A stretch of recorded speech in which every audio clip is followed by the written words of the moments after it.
Sunday দেরি করে ঘুম থেকে উঠে ব্রেকফাস্ট প্লাস লাঞ্চ প্লাস কাচা ধোয়া এবং ঘর পরিষ্কার সবটাই আমি কিভাবে সামলাই।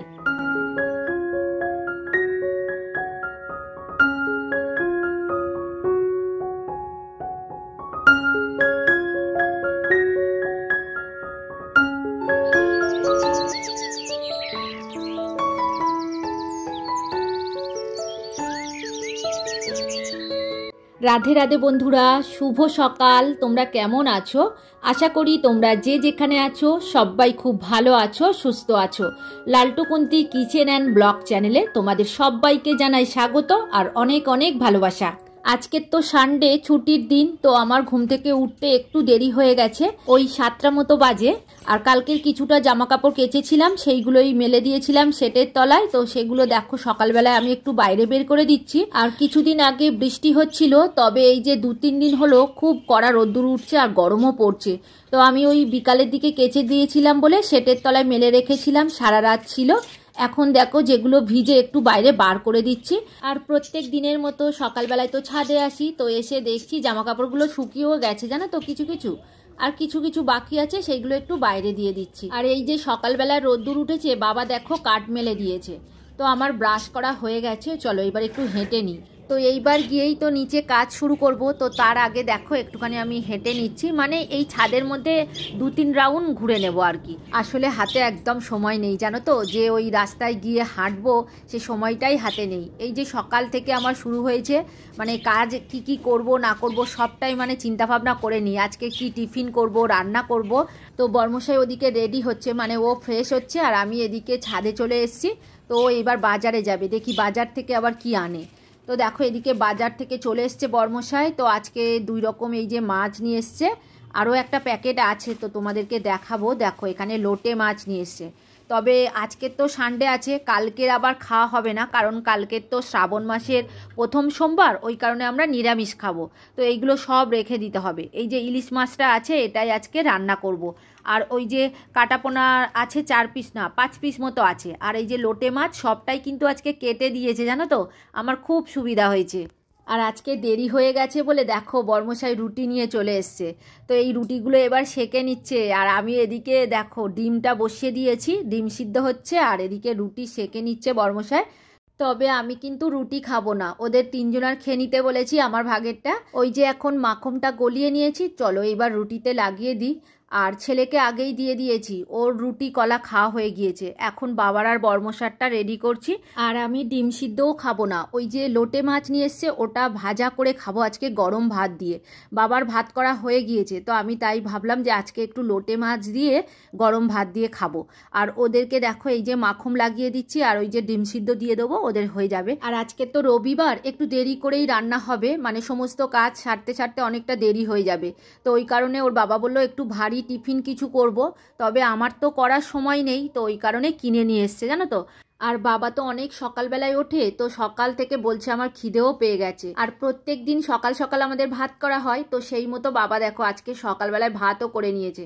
তবে আজকে সবাই মিলে বললাম ভাত খাবো না, কেননা প্রত্যেক দিন আমরা সকালবেলায় ওই ভাত পান্তা এইসবই খাই, আর রুটি থাকলে আগের দিনের রাতের সেটাই গরম করে দিই। তো প্লেট এদিকে রেডি হয়ে গেছে, এইবার ডিমের মধ্যে একটুখানি গোলমরিচ গুঁড়ো ছড়িয়ে দেবো, দিলেই হয়ে যাবে ওদের প্লেট রেডি করা। তো তারপরে আবার আমি খাবো। আমার ওদিকে মাছ ভাজা বসিয়ে দিয়েছে বর্মশাই, মানে আমি রেডি করে দিয়েছি, ও তেলের মধ্যে একটু ছেড়ে দিয়েছে। আজকে লোটে মাছ ভাজা দিয়ে কাঁচা লঙ্কা দিয়ে ভাত খাবো, জানো তো, গরম ভাতের সাথে লোটে মাছ ভাজা খেতে দারুণ লাগে। তো যাই হোক, এদিকে দেখো সবাই টিফিন তো হয়ে গেছে, এইবার ওই যে জলের ফিল্টারটা আছে সেটা নিয়েই বসেছে বর্মশাই আজকে। কারণ কদিন ধরেই দেখছে ফিল্টারটার মানে জলটা কম আসছে, মানে নিচের দিকে ফিল্টার হয়ে হয়ে যে জলটা আসে সেটা পড়ছে না। তো আজকে দেখো ক্লিন করতে বসে গেছে, কদিন ধরেই বাবা বলছে। আসলে বর্মশাই তো সময় পায় না, তো ওই বেশিরভাগ এই ফিল্টারটাই পরিষ্কার করে, আমরা অতটা পারি না করতে। তো যাই হোক, ও ওদিকে ফিল্টার পরিষ্কার করছে আর আমি এদিকে রান্নাঘরে দেখো আমার কাজগুলো সেরে নিচ্ছি। ওই যে মাছগুলো খাবো না সেগুলো কন্টেনারে ভরে ডিপ ফ্রিজে রেখে দেবো। তবে দেখো আমি মাছ কিন্তু ভেজে রাখি না, এইরকম এয়ারটাইট কন্টেনারের মধ্যে রেখে ডিপ ফ্রিজের মধ্যে রেখে দিই, এতে মাছ ভালো থাকে জানো তো। তো চলো এখনই মাছগুলো ঢুকিয়ে দিই, কারণ কি বলো তো, নষ্ট হয়ে যাবে, যত বেলা হবে তত খারাপ হয়ে যাবে। আসলে প্রচণ্ড গরম চলছে আর লোটে মাছ কিন্তু খুব নরম মাছ জানো তো, ওটা মানে তাড়াতাড়ি নষ্ট হয়ে যাওয়ার সম্ভাবনা থাকে। আর আজকে আমাকে কেটেই দিয়েছে লোটে মাছটা, খুব সুবিধা হয়েছে। আর বর্মশাই তো আর বাজারে যাবে না হয়তো এই সপ্তাহে, কারণ ওই যে 2 দিন হয়ে যাবে ওই মাছ আছে আর নিরামিষ খাওয়া হবে, আর ডিম ডাল এইসবই খাওয়া হয়। আর আজকে তো ইলিশ মাছটা রান্না করব, ওই কারণে একটুখানি সর্ষে বেটে নিচ্ছি। সর্ষেটা কিন্তু আমি শিলেই বাটছি, কারণ মিক্সিতে দিলে না ওই খোসাগুলো একদম পেস্ট হয়ে যায়, তো ওই কারণে আমি শিলে বেটে নিয়ে খোসাটা ছেঁকেই তরকারিতে দেবো। চলো এইবার তোমাদের কিছু কমেন্টের উত্তর দিয়ে দিই। সুস্মিতা দাস মহারানা দিদিভাই কমেন্ট করেছে, আজকে তাড়াতাড়ি চলে এলাম তোমার ভিডিও দেখার জন্য, তোমার শ্বশুরমশাইয়ের শরীর এখন কেমন আছে? আর লিখেছে, তোমার শ্বশুরমশাই ভালো আছে শুনে খুব ভালো লাগলো। তো দিদিভাই বাবা এখন সম্পূর্ণ ভালো হয়ে গেছে, আর ওষুধ খেতে লাগে না। যাই হোক, কমেন্ট করার জন্য তোমাকে অসংখ্য ধন্যবাদ, আর তুমি খুব ভালো থেকো। আর কল্প কথা থেকে লিখেছে, ভিডিওটি খুব ভালো লাগলো। আর বিট্টু বিদিশা ব্লগ আইডি থেকে লিখেছে, খুব ভালো লাগলো দিদিভাই ভিডিওটা। আর কবিতার কথা থেকে লিখেছে, বেগুন সিদ্ধ পোড়া খেতে ভালো লাগে, সুন্দর ভিডিও। তোমাদের সবাইকে অসংখ্য ধন্যবাদ কমেন্ট করার জন্য। তোমরা সবাই খুব ভালো থেকো আর এইভাবেই আমার পাশে থেকো। আর আজকের বেশি কিছু রান্না করব না জানো তো, ওই যে পেঁপে আলু দিয়ে একটা সবজি তরকারি করছি আর সর্ষে ইলিশ বানাবো। তো আজকের বেগুন নেই, শুধু টমেটম দিয়ে সর্ষে ইলিশের পাতলা একটা ঝোল বানাবো। তো চলো, এদিকে সর্ষে বাটা হয়ে গেছে আর আমার এদিকে সবজি তরকারিটাও হয়ে গেছে। তো সবজি তরকারিটা এখন নামিয়ে নিচ্ছি, তারপর কড়াই পরিষ্কার করে তারপর সর্ষে ইলিশ বানাবো। আর বাড়িতে তেমন কোনো সবজি ছিল না জানো তো, ওই যে বাবা একটা গাছ দিয়ে পেঁপে পেরে এনেছিল, তো সকালবেলায় সেটা ভাতে দেয়নি, তো ওই কারণে ভাবলাম আজকে পেঁপে দিয়েই তরকারিটা করি। আর ইলিশ মাছের একটুখানি তেল ছিল সেটা দিয়েছিলাম। আর এখন তো বর্ষাকাল, সবজির দামও খুব জানো তো, বেশি করে আনেও না, ওই যতটুকু আনে ওইটা খাওয়া হয়ে যায়।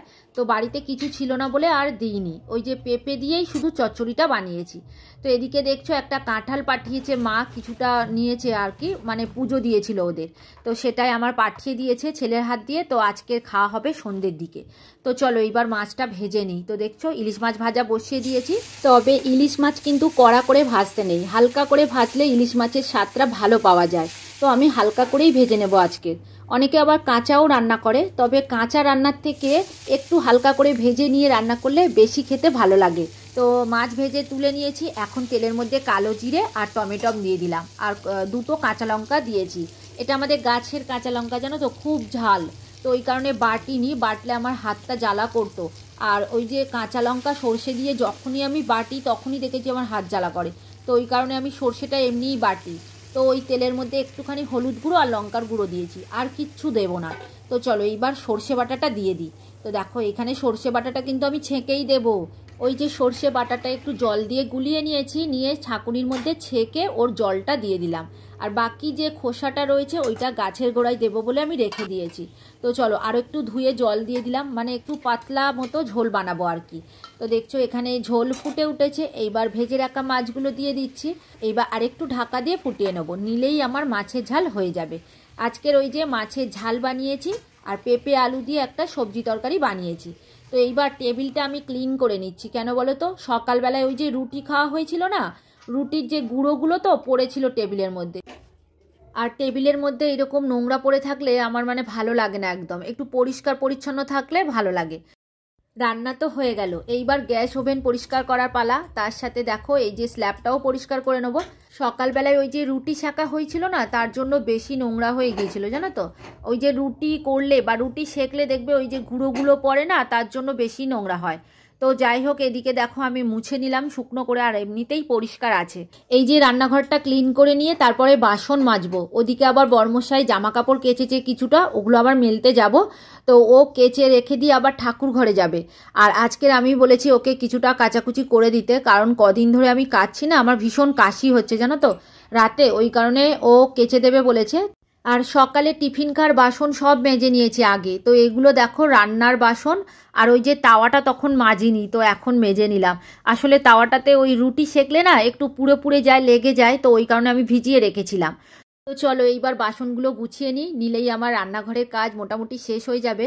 মনের মধ্যে খুব টেনশান হয় জানো তো, কখন পরিষ্কার করব। তো আরও একবার তোমাদের দেখিয়ে নিই কেমন ঝাল করলাম। তো দেখো এখানে সর্ষে দিয়ে পাতলা করে ইলিশ মাছের ঝাল বানিয়েছি, আর এখানে পেঁপে আলু দিয়ে একটা সবজি তরকারি বানিয়েছি। তবে আজকের একটু নিম পাতা করার ইচ্ছা ছিল, রবিবার ছিল, তো করা হয়নি জানো তো। তো যাই হোক, এখন ছাদে চলে এসেছি। ওই যে সর্ষের খোসার জলটা ছিল এখন নিয়ে জবা গাছের গোড়ায় দিয়ে দিচ্ছি। এই জবা গাছে প্রচুর জবা ফুল ফোটে জানো তো, প্রত্যেক দিন 3-4টে করে জবা ফুল ফোটে। আজকের দেখো না 3টে ফুটে আছে। আর একটু বেলা হয়ে গেছে, এখনও জবা ফুল তোলা হয়নি, কারণ আমি যে ভিডিও শ্যুট নিই না, বাবা ওই কারণে রেখে দেয়। আর বর্মশাই সকাল সকাল পুজো করে দেয় অন্য দিন, আর আজকে তো এখনও করতে পারেনি পুজো। আর নিচের ফুল সব তোলা আছে, বাবা তুলে দিয়েছে। আর এই 3টে বাকি আছে, ওই যে বেল গাছে তুলসী গাছে জল দেবে তখনই এই ফুলটা তুলে নেবে। আর বর্মশাই ওদিকে স্নান সেরে নিয়েছে, ও এইবার ঠাকুর ঘরে আসবে, একটু হাওয়া খেয়ে নিচ্ছে। মানে এত কাজ করেছে না, পুরো ঘেমে গেছে। আর আজকে প্রচণ্ড কড়া রোদ্দুর উঠেছে জানো তো, ছাদ একদম গরম হয়ে গেছে। মানে জুতো পরে ছাড়া হাঁটাই যাচ্ছে না, এমনি খালি পায়ে হাঁটতেই পারবে না। আর ওই যে জল রাখা আছে ওটাও গরম হয়ে গেছে। গাছের গোড়াতে এই জলটা দিই, কিন্তু ওই যে জলটা গরম হয়ে গেছে বলে ওটা আর দেবো না জানো তো। পাইপলাইনের জলও গরম হয়ে গেছে, আর গাছগুলো দেখছি শুকিয়ে গেছে, তবে আমি দিয়ে দেবো একটুখানি। আর এই যে টবের গাছের মধ্যে কতটা মাটি থাকে বলো, অল্প একটু মাটি তো, আর তার মধ্যে বড় গাছ, আবার একটা নয়নতারা গাছ আছে, আবার সাদা অপরাজিতা ফুল গাছও আছে। আর সাদা অপরাজিতা ফুলটা হচ্ছে জানো তো।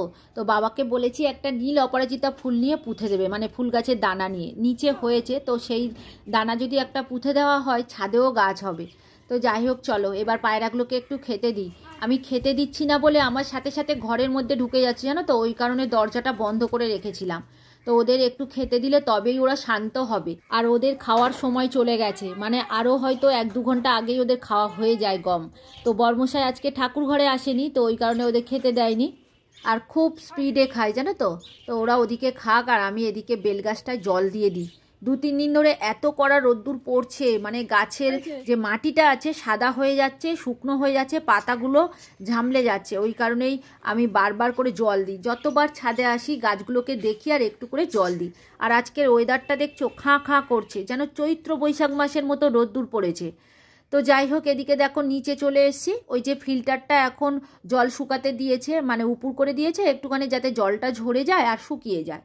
তো ছেলের সুইমিংয়ের টুপিটা আমি নিচে রাখলাম, কড়া রোদ্দুরে না ওটা রাবারের, তো মানে নরম হয়ে গেছে। তো আজকের কি হয়েছে জানো, মোটা চাল রান্না করেছি। আসলে আমরা যে চালটা খাই সেটা বাড়ন্ত হয়ে গেছে, তো সেটাই রান্না করেছি বলে দেখো ভাত দেখাচ্ছে আর ভাতটা তুলে রাখছে। আর আমি বলছি এখানে ইলিশ মাছ রান্না হয়েছে, তুমি খেতে পারবে। একটু মোটা চাল যদি রান্না করি তাহলে আর বর্মশাই খাবে না, একটুখানি খাবে। তো সেটাই তোমাদেরকে দেখাচ্ছে। তো এদিকে দেখো আমার খাওয়া দাওয়া হয়ে গেছে, তো তারপরে আমি ঘর মুছতে চলে এসেছি। তো এদিকে সব কাজ সারতে সারতে 2টো মতো বেজে গেছে জানো তো, ওই কারণেই আসলে খেয়ে না হলো। তো ওদিকে আমার সব ঘর মোছাও হয়ে গেছে, শুধু এই খাওয়ার ঘরটা বাকি ছিল। আর এই যে খাওয়া দাওয়া করলাম, কটা বাসনও আছে, ঘর মোছার পরে আবার বাসনগুলো মেজে নিতে হবে। তো আজকে ছেলে ঘরে খায়নি জানো তো, ওর মামার বাড়ি গিয়েছে, ওখানে আজকে দুপুরে ওর খাওয়া দাওয়া আছে। আর যেদিন করে ইলিশ মাছ রান্না করি ও খুব বিরক্ত হয়, মানে খেতে চায় না। ওই দিনকে ওকে কাটা পোনা রান্না করে দিই, কিংবা ডিম করে দিই মাঝে মধ্যে, আবার মাঝে মধ্যে খেয়েও নেয় ভালোভাবে। আসলে কাঁটা তো, মানে ছাড়ানোর ধৈর্যটা নেই। খেতে কিন্তু ভালোবাসে, ছাড়িয়ে দিলে দিব্যি খেয়ে নেবে। আর আজকে রবিবার, বিকালের দিকে একটু বাজারে যাব। এবার গতবারের ব্লগের কমেন্টের একটা উত্তর দিয়ে দিই। মামনি রূপকথা থেকে দিদিভাই লিখেছে, তোমার ছাদের পায়রাগুলো খুব সুন্দর, আদা তুলসী পাতা দিয়ে চা বানালে, রান্না করলে, কত সুন্দরভাবে সমস্ত কাজ করলে, খুব ভালো লাগলো, খুব ভালো থেকো। তো দিদিভাই তোমাকে অসংখ্য ধন্যবাদ এত সুন্দর কমেন্ট করার জন্য। তুমি খুব ভালো থেকো গো, আর এইভাবেই আমার পাশে থেকো। আর কমেন্ট করেছে শম্পা লাইফস্টাইল থেকে, তো তোমাকেও অসংখ্য ধন্যবাদ গো, তুমিও খুব ভালো থেকো আর এইভাবেই আমার পাশে থেকো। তো দেখো এদিকে ঠাকুরঘরের সিঁড়ি তো মুছে নিলাম, প্রায় আমার মোছামুছি কমপ্লিট হয়ে গেছে। তবে আজকের দিনের মতো সারা দিনের কাজ আমার হয়ে গেল ধরতে গেলে। ওই এবার সন্ধেবেলায় একটু সন্ধে দেওয়া আছে, টুকটাক কাজ আছে। আর বিকেলের দিকে আমি অতটা ভারী কাজ আর রাখি না। তো দেখো এখন সন্ধে হয়ে গেছে, আমি সন্ধে দিচ্ছিলাম জানো তো। আর এদিকে বরমশাই হচ্ছে কাঁঠালটাকে ছাড়িয়ে নিচ্ছে। তো এই যে কটা কোয়া হয়েছে দেখো, বেশি কিন্তু কোয়া হয়নি। বড় বড় কোয়া হলে না একটু কমই হয়। যাই হোক চলো, আজকের ভিডিও আর বড় করব না, এখানেই শেষ করলাম। তোমরা সবাই খুব ভালো থেকো গো। আর ভিডিওটা কেমন লাগলো কমেন্ট করে অবশ্যই জানিও। আর নতুন বন্ধু হয়ে থাকলে চ্যানেলটিকে সাবস্ক্রাইব করে দিও। আজকের মতো এখানেই রাখছি, এবার দেখা হবে পরের ভিডিওতে। Good night.